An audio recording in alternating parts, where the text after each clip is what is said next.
Hello बच्चों, राधे राधे। कैसे हैं आप सब लोग? हम आशा करते हैं कि आप सब लोग अच्छे होंगे। जैसा कि मैं आप सबको बताना चाहता हूँ कि मेरा नाम विवेक मिश्रा है और मैं आप सबका कान्हा कोचिंग सेंटर में स्वागत करता हूँ। बच्चों, आप लोगों से एक अनुरोध है, अगर आप लोगों को हमारी वीडियो पसंद आ रही है तो प्लीज़ हमारे चैनल को सब्सक्राइब कर दीजिए, लाइक कर दीजिए और अपने तमाम दोस्तों के साथ शेयर कर दीजिए, जिससे कि ज़्यादा से ज़्यादा लोगों तक ये वीडियो पहुँचे और उनको भी इस वीडियो को लाभ मिले। चलो बच्चों, देर न करते हुए हम क्लास की शुरुआत करेंगे। हम सर्कल पढ़ रहे थे और सर्कल में हम प्रश्न नंबर 4 कल हमने हल किया था। आज हम चर्चा करेंगे प्रश्न नंबर 5 पर। ये प्रश्न नंबर 5 है, उसकी हमने आकृति बना रखी है। ठीक है, हमें क्या पूछा है, अब हम सवाल को पढ़ते हैं। हमसे कह रहा है कि सिद्ध कीजिए कि स्पर्श बिंदु से, सिद्ध कीजिए स्पर्श बिंदु से, ये स्पर्श बिंदु हो गया, स्पर्श बिंदु से स्पर्श रेखा पर, स्पर्श रेखा पर खींचा गया लंब, खींचा गया लंब वृत्त के केंद्र ओ से होके गुजरता है। ठीक है। अच्छा, आपको एक चीज बता दें, देखो दो टाइप के सवाल बनते हैं। एक होता है कि जिस चीज का आपका वैल्यू ना पता हो, आपको प्रूफ करने के लिए दिया हो, तो नियम उस पे, जो भी कोई भी चीज आपको अगर सिद्ध करने के लिए दिया हो उसमें कई सारे नियम लगते हो, तो उस नियम का इस्तेमाल करके हम उस चीज को प्रमाणित कर देंगे। लेकिन जो चीज सत्य है उसको आप जबरदस्ती कह रहे हो नहीं इसको आप सिद्ध करो, तो वो क्या होता है, जब सत्य चीज को कोई बोले जबरदस्ती कि इसको सिद्ध करके दिखाओ, तो ऐसे चीजों में हम लगाते हैं विरोधाभास नियम। क्या लगाते हैं? विरोधाभास नियम। अब आप एक एग्जाम्पल से समझो। पहले इस पे लगाने से पहले, इसको हल करने से पहले एक चीज आपको समझा रहे हैं। देखें, देखो ये तो हमको पता है कि स्पर्श रेखा और त्रिज्या एक दूसरे पे लंब होती है। हमसे कह रहा है कि जो यहाँ से लंब खींचेंगे वो वृत्त के केंद्र से होके जाएगा। अरे भाई, ये तो कॉमन सेंस है। फिर हमें यही तो बताया गया है कि भाई केंद्र से ही इस सर्कल का निर्माण हुआ है, उद्गम स्थान तो सेंटर है और सेंटर से ही तो रेडियस जाती है। तो रेडियस लंब नहीं होगी स्पर्श रेखा पे, तो कह रहे भैया केंद्र से होके गुजर रहा है, तो केंद्र से होके तो गुजरता ही है। एक ऐसा सवाल पूछ लिया। इसका मतलब जब ऐसे कुछ लोग होते हैं ना बेवकूफी वाला सवाल पूछते हैं, तो ऐसे में हम लगाते हैं कॉन्ट्रडिक्शन मेथड। ठीक है ना। अब आपको बच्चों को डाउट होता है कि विरोधाभास नियम लगता कहाँ है। भैया विरोधाभास नियम वहां लगता है कि जो चीज हकीकत हो, मतलब उल्टा सीधा अगर सवाल पूछ लिया जाता है बेवकूफी वाला सवाल, जैसे ये तो भैया, ये तो सत्य है कि भैया केंद्र से ही तो होके जाएगा, तभी तो लंबवत होगा, हमने 10 प्रमेय सिद्ध किया। अभी जबरदस्ती वाला सवाल है ना, जब जबरदस्ती एक दो लोग ऐसे होते हैं जो जबरदस्ती में उतर आते हैं, नहीं भैया हम नहीं मानते कि ये सत्य है। जैसे कि एग्जाम्पल देखो, हमने लिख दिया भैया 2 + 2 कितना होता है? 4। ये भैया 2 + 2 4, ये पूरी दुनिया मानती है भैया 2 + 2 4 होता है। लेकिन कुछ लोग होते हैं बेवकूफ टाइप के, उन्होंने बोला कि भैया 2 + 2 हम मानेंगे भैया 5 होता है। क्या मानेंगे? 5।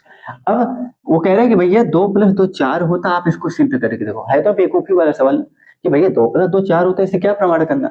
सब लोगों ने इसको मान लिया, यही सबसे बड़ा प्रमाण है। लेकिन कुछ लोग बेवकूफ होते, बोले नहीं भैया 2 + 2 5 होता, हम ये मानेंगे, आप इसको सिद्ध करके दिखाओ। तो जब ऐसा केस बन जाए कि जो चीज हकीकत में है उसको कोई जबरदस्ती बोले सिद्ध करने के लिए, तब हम क्या लगाते हैं? विरोधाभास। क्या लगाते हैं? विरोधाभास नियम। अब समझ में आया कि विरोधाभास नियम कहाँ लगता है?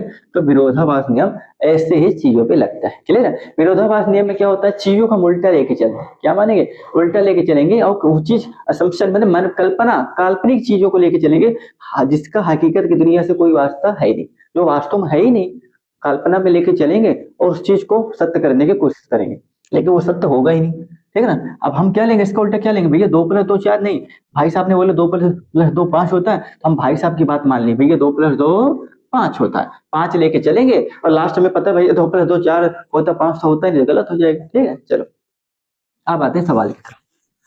अब चलते हैं सवाल की तरफ। समझ में आया?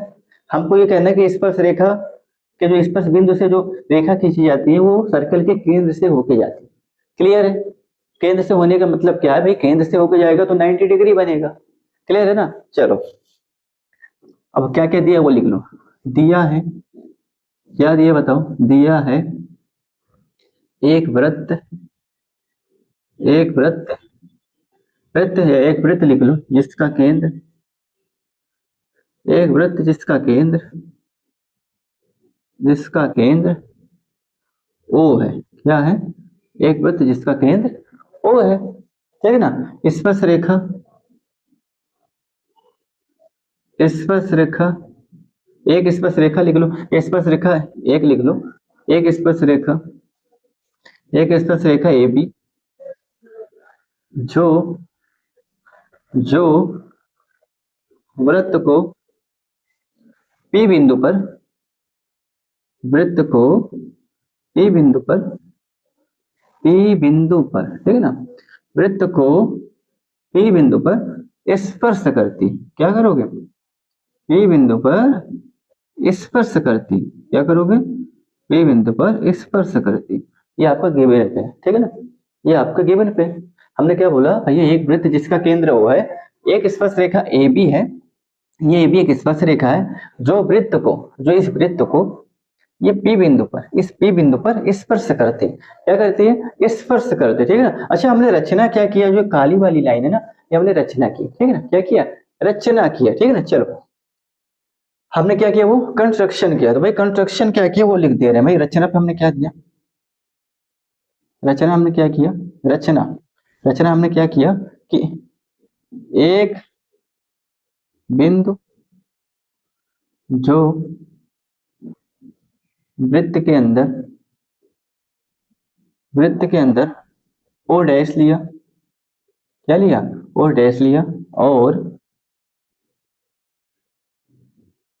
ओ डैश को P से मिलाया, क्या किया, ओ डैश को P से मिलाया, ओ डैश P प्राप्त हुआ, ओ डैश P प्राप्त हुआ। क्लियर है। एक बिंदु जो वृत्त के अंदर ओ डैश लिया, एक बिंदु जो वृत्त के अंदर ओ डैश लिया, और ओ डैश को P से मिलाया, ओ डैश P हमें प्राप्त हुआ। क्लियर है। ये हमने क्यों किया, हमने क्या किया, ये हमने क्यों किया, हमने इसलिए कि हमने क्या बोला भाई, कॉन्ट्रोडिक्शन मेथड लगाएंगे तो भैया उसको हम क्या, इसका विपरीत मानेंगे, ठीक है ना, क्या मानेंगे, इसका विपरीत लेके चलेंगे। इसीलिए हमने यहाँ पर एक बिंदु लिया ओ डैश, ठीक है ना, और हम देखो ओ डैश इसलिए लिया, उसको मिलाया, अभी आपको बता रहे हैं, ठीक है ना। देखो हमने क्या बोला, हमने एक बिंदु जो वृत्त के अंदर ओ डैश लिया और ओ डैश को P से मिलाया, ओ डैश P प्राप्त किया था। चलो इतना लिख लो, अब इसको लिख लो, फिर आगे चलते हैं। ये आपने लिख लिया, आगे चले, चलो अब देखो, अब ध्यान देना, ध्यान ये देना कि भाई साहब यहाँ से जो जाएगा केंद्र से ही होके जाएगा, केंद्र से होके जाएगा तो भैया स्पर्श रेखा त्रिज्या लंब होगी, ये आपको पता ही पता है ना? ये तो हकीकत, हमने क्या बोला, 2+2 तो 4 होता ही होता है। तो भाई हमसे क्या सवाल पूछ रही है, तो सत्य है, भाई स्पर्श बिंदु से खींची गई रेखा वृत्त के केंद्र से ही होके जाती है, ये सत्य है, ये हमको भी पता, आपको भी पता है। बेवकूफी भरा सवाल पूछा है, तो हमने क्या बोला, विरोधाभास नियम लगाएंगे। अब देखो, विरोधाभास नियम से, विरोधाभास नियम से क्या लगाओगे, विरोधाभास नियम, विरोधाभास नियम या कॉन्ट्रडिक्शन मेथड से, ठीक। कॉन्ट्रडिक्शन मेथड से क्या हो, मानो कि भाई माना, तो हम क्या मानेंगे, हम ये नहीं मानेंगे भैया कि स्पर्श बिंदु से ये ओ बिंदु से होकर गुजर रहा है, ये स्पर्श बिंदु से खींची गई रेखा ओ से गुजरती, हम इसका उल्टा मानेंगे, हम मानेंगे कि स्पर्श बिंदु P से खींची गई रेखा, खींची गई रेखा ओ से नहीं, ओ से नहीं, ओ डैश से गुजरती है, ठीक है ना। हमने क्या माना, हमने इसका विपरीत मान लिया, ठीक है ना। हमने क्या बोला, स्पर्श बिंदु P से खींची गई रेखा ओ से नहीं, ओ डैश से गुजरती है। क्लियर है। हमें सवाल में दिया था कि भैया ओ से गुजरती है, ओ केंद्र है, हम इसका उल्टा मान के चलेंगे। हमने क्या, भैया ओ से नहीं गुजरती, ओ डैश से गुजरती, क्योंकि भाई साहब ने बोला ना कि भैया 2+2 4 नहीं होता, तो उनकी बात को हम सत्य करते हैं कि भैया ठीक है तुम भी बड़े रहो। उन्होंने कहा भैया 2+2 4 नहीं होता, हम नहीं मानेंगे। कोई लोग होते ना पागल टाइप के, तो उन्होंने क्या बोला, भाई 2+2 4 नहीं होता है। बोला ठीक है कितना होता है तुम ही बताओ, तो बोले ये 2+2 5 होता है। बोला चलो तुम्हारी बात मान लेंगे। हमने लिया भैया P से खींची गई रेखा ओ से नहीं, ओ डैश से गुजरती। क्लियर है। और जब वो डैश से गुजरेगी तो भैया जो नियम इसके लिए लग रहा है वो हम उसके लिए भी लगाएंगे, ठीक है ना। अगर वो डैश से गुजरेगी तो क्या कर सकते हो, ओ डैश से गुजरेगी तब ओ डैश P लंब होगा किस पे, ओ डैश P लंब होगा AB स्पर्श रेखा, लंब होगा, लंब होगा ना, हाँ तब लंब होगा। इसलिए इसलिए कोण ओ डैश P और B कितना हो जाएगा, 90 अंश। समीकरण 1। अगर भाई साहब ने कहा 2+2 5 होता है, तो हम उनकी बात को लेकर चल रहे हैं भाई। अगर इसके उदाहरण से समझो, बोले भैया केंद्र से होकर गुजरती है यहाँ से जो रेखा खींची गई, उन्होंने कहा नहीं नहीं मानेंगे, हम कह रहे भैया यहाँ से गुजरती। अब कोई जबरदस्ती होता, नहीं नहीं जबरदस्ती जीत में आते हैं। तो हमने कहा चलो भैया हम तुम्हारी बात मान लेते हैं कि भाई पी से लिखी गई खींचा केंद्र से नहीं जाती, पी से खींची गई रेखा यहाँ से नहीं जा रही, यहाँ से जा रही। अगर यहाँ से जा रही तो जो नियम इसके लिए लग रहा है, पर क्या बनता है, स्पर्श रेखा त्रिज्या के बीच 90 डिग्री का कोण बनता है। कितना बनता है, 90 डिग्री का कोण बन रहा है। तो यही चीज इसके लिए अप्लाई करेंगे, ठीक है ना, इसके लिए अप्लाई कर दिए। कहने का मतलब कि जब भैया ओ डैश पी लंब ए बी पे है, अगर ओ डैश पी लंब है ए बी पे, तब भैया ये 90 अंश होगा। कितना होगा, 90 अंश होगा। यही तो होता है समीकरण एक मालूम ना। अब हम जानते हैं, हम जानते हैं प्रमेय 10.1 के अनुसार क्या होता है, स्पर्श बिंदु से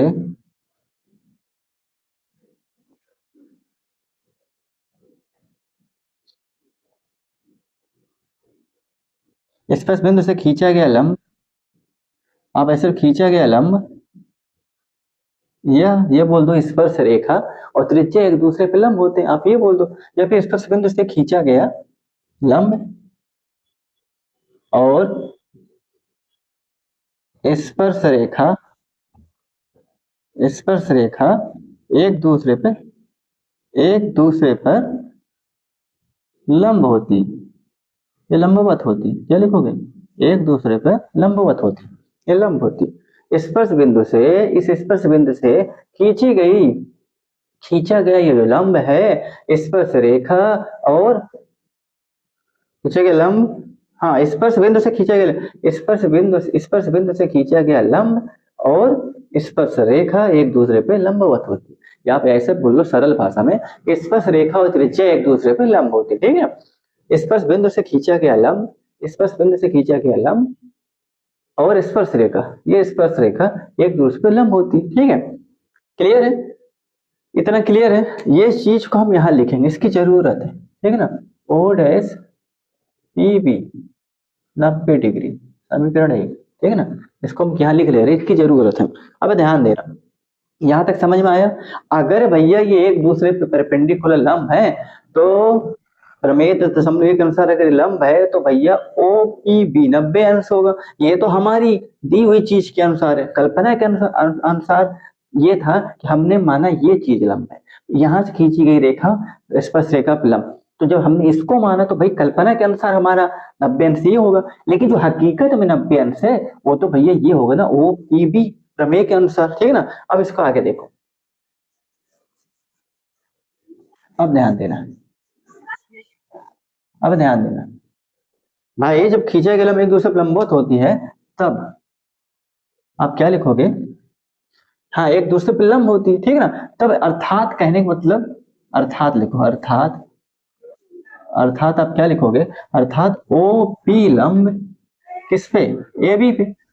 इसलिए ये तो प्रमेय के अनुसार हुआ ना, इसलिए आप क्या लिखोगे, कोण ओ पी बी कितना हो जाएगा, 90 डिग्री। समीकरण 2 मान लो, समीकरण 2 मान लो, 12 लिख गया, समीकरण 2 मान लो, ठीक है ना।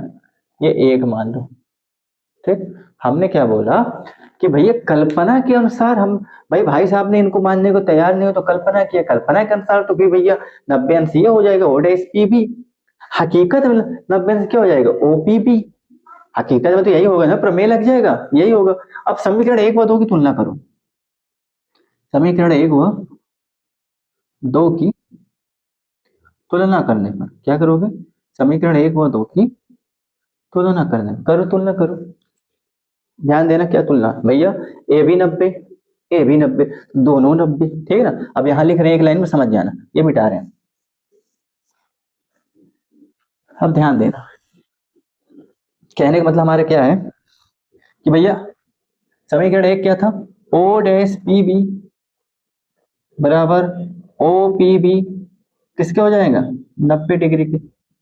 भैया इक्वेशन के हिसाब से बराबर आ गया, जो हमने गणितीय प्रोसीजर किया है उसके हिसाब से तो ये बराबर आ गया। देखो अब ये बराबर तभी संभव होगा, निष्कर्ष क्या निकल रहा है बताना, क्या निष्कर्ष निकला,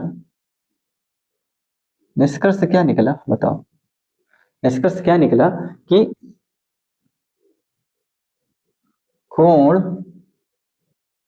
O'P बी तथा कोण OPB आपस में बराबर है, आपस में क्या है, बराबर है, ठीक है ना, आपस में क्या है, बराबर। अच्छा बराबर ये तभी संभव होगा, और जब ये देखो ये बराबर है और ये तभी संभव होगा, भाई बराबर होने का मतलब क्या है, ये तभी संभव होगा, ये तभी संभव होगा जब जब रेखा OP तथा O'P, रेखा OP और O'P एक दूसरे के ऊपर हो, एक दूसरे के ऊपर, यहां समझना यही मेन है, अभी आपको समझाएंगे, एक दूसरे के ऊपर हो, ठीक है ना, यहां लिख रहे भी आपको बता दे रहे एक दूसरे के ऊपर हो, ठीक है ना, अर्थात कहने का मतलब क्या है, अर्थात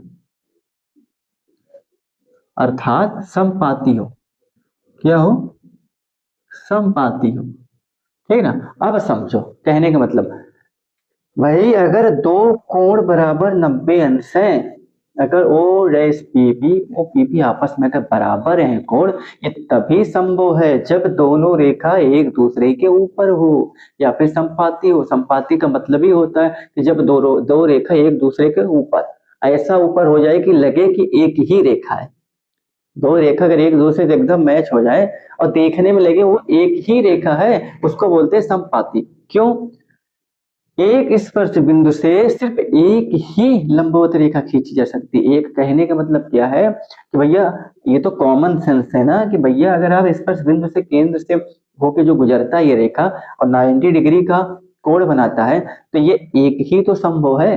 क्या एक स्पर्श बिंदु से दो लंबवत रेखाएं खींची जा सकती है क्या, ये तो कॉमन सेंस है। नहीं, एक स्पर्श बिंदु से दो लंबवत रेखाएं कभी नहीं खींची जा सकती। क्या एक बिंदु से दो 90 डिग्री बन जाएगा क्या, इसके एक स्पर्श बिंदु से अगर तुम केंद्र से रेखा गुजारोगे क्या दो 90 डिग्री बन जाएगा, बिल्कुल नहीं बनेगा। तो कहने का मतलब वो बनेगा कब, है पॉसिबल, बनेगा कब, जब दोनों रेखाएं संपाती हो, ये एक के ऊपर एक रेखा हो। हमने क्या बोला, कोण OPB आपस में बराबर है, ये तभी संभव होगा जब रेखा OP तथा O'P एक दूसरे के ऊपर हो। अगर ये दोनों ऊपर है तब अर्थात संपाती हो, तब कहने का मतलब कितना होगा, 90 डिग्री बनेगा, तब एक दूसरे पर क्या होगा, लंब होगा। क्लियर है ना। तो कहने का मतलब कि हाँ, कहने का मतलब क्या है, देखो हमने क्या बोला कि अर्थात संपाती हो, अर्थ, ठीक है ना। तो कहने का मतलब हमारा क्या है, मतलब कि रेखा OP तथा O'P एक ही रेखा है, एक ही रेखा है, ये एक, ठीक है ना, एक ही रेखा है, क्या है, एक ही रेखा है। अर्थात तुम ये कह दो, अर्थात O तथा O' एक ही बिंदु है, क्या है, एक ही बिंदु है। क्लियर है। जब एक ही बिंदु है कहने में दोनों एक दूसरे पर संपाती, एक के ऊपर एक होगा तभी तो 90 डिग्री बनेगा। भाई अलग अलग अगर होगा तो 90 डिग्री क्लियर ही नहीं संभव। कब है, जब ये इसके ऊपर होगा, ये इसके ऊपर होगा तभी 90 डिग्री संभव, ठीक है ना। कहने का मतलब अगर दोनों रेखा संपाती हो, एक के ऊपर एक है, तभी आपका कथन सही है कि भैया स्पर्श बिंदु से खींची गई रेखा केंद्र से होके जाती है। तो O' अलग नहीं है, रेखा OP तथा OP एक ही रेखा है, अर्थात O' एक ही बिंदु है, ये अलग, ये दोनों अलग नहीं है, ये दोनों अलग नहीं है, ये दोनों अलग नहीं है, ठीक है ना। क्या लिखोगे, ये दोनों अलग नहीं है, ठीक है ना, ये दोनों अलग नहीं है। अतः हमारी परिकल्पना, अतः हमारी परिकल्पना गलत है, हमारी परिकल्पना गलत है, ठीक है ना। ये दोनों एक ही बिंदु है, इसलिए देखो O तथा O' एक ही बिंदु है, ये दोनों अलग नहीं है, हमारी परिकल्पना गलत है, ठीक है ना। इसलिए इसलिए इसके अनुसार, इसलिए स्पर्श बिंदु से खींची गई रेखा वृत्त के केंद्र से होकर जाएगी, केंद्र से होकर जाती है, ठीक है ना। क्यों भैया, ये सब परिकल्पना गलत है, जो हमने माने भैया ओ डैश यहाँ पर सब गलत है, हमारी परिकल्पना गलत है। ये ओ वास्तव में ये एक प्रकार का जादू है, भ्रम है, भ्रमित किया गया। ओ डैश ओ एक ही बिंदु है, ये संपाती है, एक पर एक है, कोई ओ डैश नाम का कोई बिंदु नहीं है, ये भ्रमित किया गया है। कहने का मतलब ओ डैश एक ही बिंदु है और हमारी परिकल्पना गलत है। ओपी तथा ओपी एक रेखा है, ओ तथा ओ डैश एक बिंदु है, दोनों अलग नहीं है। ये संभव है जब दोनों अलग नहीं है, संपाती है, इस कारण से स्पर्श बिंदु से खींची गई रेखा केंद्र से होकर जाती है, गलत नहीं है, यही सत्य है, ठीक है ना। हम आशा करते हैं आपको समझ में आया होगा। थोड़ा सा स्टेटमेंट वाले जो सवाल होता है ना, वो थोड़ा सा लॉजिकल हो जाता है, तर्क वितर्क देते देते हो जाता है, चलिए ना। चलो, हम आशा करते हैं आपको समझ में आया होगा, आप इसको लिख लो। अब चलते हैं प्रश्न नंबर 6 की तरफ, लिख लिए, चलो ये मिटाते हैं। अब चलते हैं प्रश्न नंबर 6 की तरफ, चलते हैं भैया प्रश्न नंबर 6 की तरफ, इनको मिटा देते हैं, प्रश्न नंबर 6 लिख देते हैं, ठीक है। चलो, अब प्रश्न नंबर 6 क्या कह रहा है, अब प्रश्न नंबर 6 की तरफ चलते हैं। हमसे कह रहा है कि एक बिंदु ए से जो एक वृत्त के केंद्र से 5 सेंटीमीटर दूरी पे है, देखो हमसे कह रहा है, ध्यान देना, ये सर्किल बना दिया, एक वृत्त, हाँ सॉरी, एक बिंदु ए से जो एक वृत्त के केंद्र से 5 सेंटीमीटर दूरी पे, ठीक है ना। ये वृत्त का केंद्र है, यहाँ पर हमने कोई ए बिंदु ले लिया, ठीक है ना। इससे कितना दूर है, 5 सेंटीमीटर, कहने का मतलब ये हमने ले लिया 5 सेंटीमीटर, ठीक है ना। अब क्या कह रहा है, हाँ एक वृत्त है जिसका केंद्र ओ है, हाँ जिसका केंद्र हम ओ मान लेते हैं, ठीक है ना, ये हम ओ मान लेते हैं, ठीक है। एक बिंदु ए से जो वृत्त के केंद्र से 5 सेंटीमीटर के दूरी पे है, वृत्त पर स्पर्श रेखा की लंबाई 4 सेंटीमीटर। भैया ये स्पर्श रेखा ऐसे बना दो, भैया कैसे बनाओगे, ये ऐसे वृत्त पर अंदर चली गई क्या, ये बना लेना, सही से बनी नहीं है, ठीक है, ये बना लेना, ये है, ठीक है ना, बना दिया। वृत्त, हाँ कह रहा है कि वृत्त पर स्पर्श रेखा की लंबाई 4 सेंटीमीटर, ये कितना है, 4 सेंटीमीटर, इसको हमने मिलाया, ठीक है ना, ये कितना हो जाएगा, ये 90 डिग्री हो जाएगा। क्यों, स्पर्श रेखा और त्रिज्या एक दूसरे पे लंब होती है भैया, प्रमेय 10.1 हो जाएगा, क्लियर है। तो हमसे कह रहा है कि वृत्त की त्रिज्या ज्ञात कीजिए, ये सरल सवाल है। वृत्त की त्रिज्या मतलब ये निकालना है, ठीक है ना, ध्यान देना। वृत्त की त्रिज्या मतलब इसका नाम क्या दे दे, ये पी दे दे रहे, पी पे, ठीक है ना। वृत्त की त्रिज्या मतलब आपको ये दूरी पूछ रहा है, ये तो त्रिज्या होगी ना। अब ये बताओ भैया, स्पर्श रेखा और त्रिज्या एक दूसरे पर लंबवत होती है, 90 डिग्री हो गया, 90 डिग्री हो गया तो 90 के सामने वाली भुजा क्या होती है, ये कड़ होगा, और ये क्या होगा, ये लंब होगा, ये क्या होगा, ये आधार होगा। यही आपसे पूछा है, यही आपसे पूछा है। चलो सवाल कर लेते हैं, क्या क्या दिया है लिख लो, ये तो छोटा सवाल है, दिया है, क्या क्या दिया है बताओ। दिया है एक वृत्त, एक वृत्त जिसका केंद्र, जिसका केंद्र ओ है, क्या है, जिसका केंद्र ओ है, ठीक है ना, और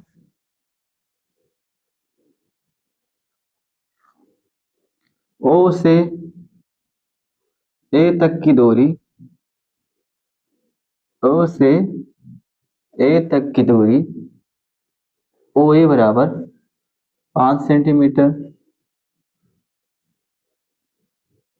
तथा स्पर्श रेखा की लंबाई, स्पर्श रेखा की लंबाई, स्पर्श रेखा की लंबाई 4 सेंटीमीटर। ठीक है। हमें हमें ओपी त्रिज्या ज्ञात करनी है। ठीक है ना। हमें ओ ए त्रिज्या फाइंड आउट करनी है। ये हमें जो गिवन है वो हमने लिख दिया। ठीक है ना। ठीक है, चलो इसको लिख लो। इसको मिटाएंगे इसके आगे से, क्योंकि इतने में आएगा तो है नहीं, तो इसे मिटा दे रहे हैं, इसके आगे से लिख, आप इतना लिख लो। ओ ए 5 सेंटीमीटर है और स्पर्श रेखा की लंबाई 4 सेंटीमीटर है। एपी है ना, इसको लिख लो एपी। यहाँ पर एपी कितने दे रखा है, एपी कितने दे रखा है, देखो ओ ए 5 सेंटीमीटर, स्पर्श रेखा की लंबाई एपी, इसका भी नामकरण कर दो एपी। कितना दे रखा है, 4 सेंटीमीटर। हमसे पूछा क्या, ओपी त्रिज्या ज्ञात करनी। ठीक है, चलो इसको मिटा दे रहे हैं। ठीक है, सरल सवाल है ये मिटा दे रहे हैं। अब देखो ध्यान देना, ये 90 डिग्री बन रहे हैं, 90 डिग्री बन रहे हैं ना, स्पर्श रेखा और त्रिज्या एक दूसरे पे लंब होती है। ठीक है ना। अब लगाओ भाई, प्रमेय 10.1 के अनुसार, प्रमेय 10.1 के अनुसार हम जानते हैं, क्या जानते हैं, लिखो भैया, हम जानते हैं, क्या जानते हैं कि स्पर्श रेखा और त्रिज्या, स्पर्श रेखा और त्रिज्या एक दूसरे पर लंब होती, क्या होती है, एक दूसरे पर लंब होती है। ठीक है ना। प्रमेय 10.1 के अनुसार हम जानते हैं कि स्पर्श रेखा और त्रिज्या एक दूसरे पर लंब होती। ठीक है। तब अर्थात अर्थात आप क्या करोगे, ओ पी है, ये लंब है ए पी पर।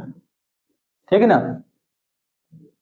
इसलिए इसलिए आप क्या लिखोगे, कोण ओ पी ए कितना हो जाएगा, 90 डिग्री हो जाएगा।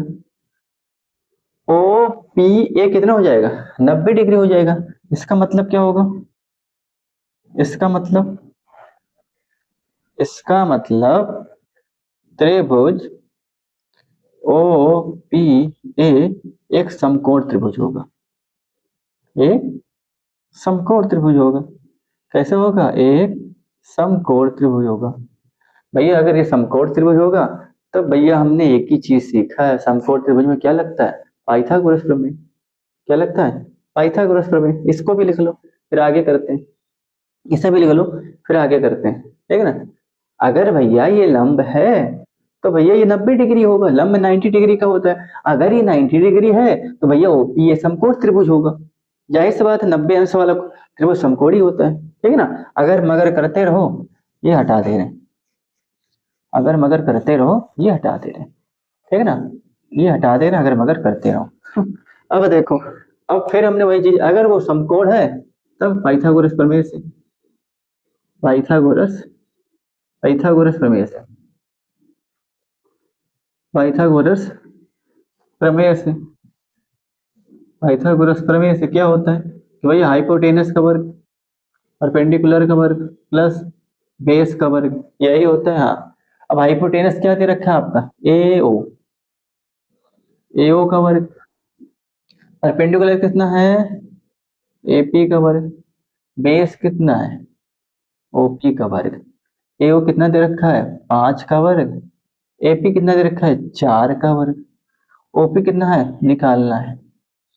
कितना हो जाएगा, 25, कितना हो जाएगा, 16 प्लस का ओपी स्क्वायर। 25 माइनस 16 करो, इधर आएगा माइनस का हो जाएगा, ओपी स्क्वायर कितना जाएगा, 9 हो जाएगा। ये क्या हो जाएगा, ओपी स्क्वायर। दोनों पक्षों का वर्गमूल ले लो, दोनों पक्षों का वर्गमूल लेने पर क्या लोगे, दोनों पक्षों का वर्गमूल लेने पर ले लो भैया वर्गमूल। क्या निकल के आ जाएगा, ओपी बराबर अंडर रूट 9। और 9 का वर्ग क्या होगा, 9 का वर्गमूल क्या होता है 3, क्या होता है 3। तो ओपी बराबर कितना आ जाएगा 3 सेंटीमीटर, कितना आ गया 3 सेंटीमीटर। क्लियर है, हम आशा करते हैं आपको समझ में आया होगा। ओपी बराबर कितना आ गया 3 सेंटीमीटर, ठीक है ना। हम उम्मीद करते हैं आपको समझ में आया होगा। तो इसे लिख लो आप, दोनों प्रश्न, हाँ लिख लो, इसे लिख लो, ठीक है ना, लिख लो, ठीक है। तो उम्मीद करते हैं आपको समझ में आया होगा। मैंने आपके प्रश्न नंबर 5 और प्रश्न नंबर 6 दोनों हल करा दिए। तो आज के लिए तो इतना ही दोस्तों, कल फिर मिलेंगे आपसे इसी वक्त इसी टाइम और प्रश्न नंबर 7 के साथ। तब तक के लिए राधे राधे, जय श्री कृष्ण।